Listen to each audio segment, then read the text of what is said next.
Надо, наверное, сразу боком положить. Старый.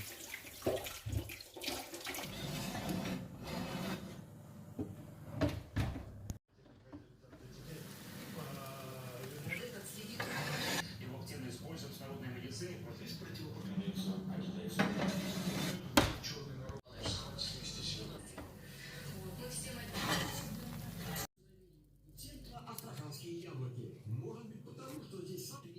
Надо вот другой стороны отрезать.